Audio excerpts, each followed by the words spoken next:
Giang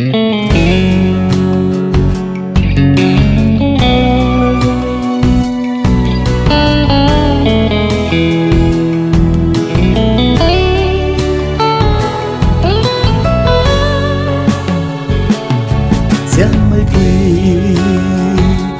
đang giao cùng tay hầu ni na quan ba mẹ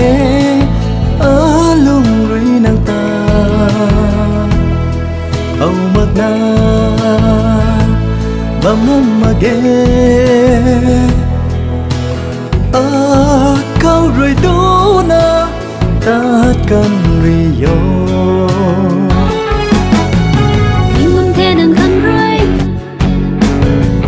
đang mây mặt na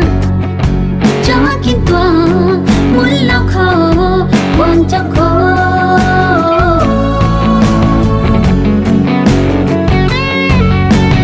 bạn chỉ hay nàng thằng nghe ai vì dân mày bùi lê nắng đi thề lông rồi cô lên mấy kêu bạn tí này bấm xa nàng khăm rồi đinh bầm buồn ít thế muốn lâu cái đê hai đằng cha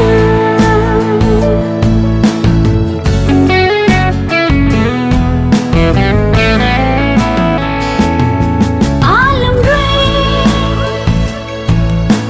giá liang mây nàng đã đê ti khăng khăm mây su ni thế chun su rian ra băng rio nang khăng đinh mà mẹ bạn chỉ hay nàng khăng nghe ai dân mày bùi lê nắng đi thề lung rồi cô liang bay kêu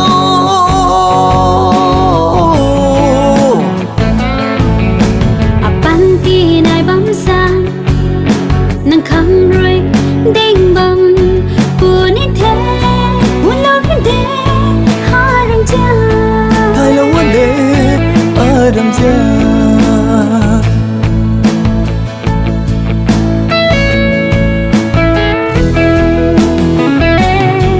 nắng trong gà bay chu pu khâu lung điên ra mày ca quay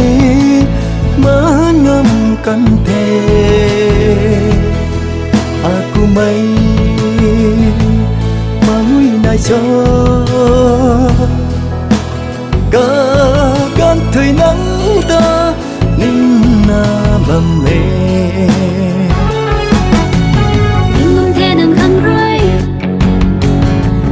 đang mây mặt na chắc kín quăng muốn lao khẩu quăng trong câu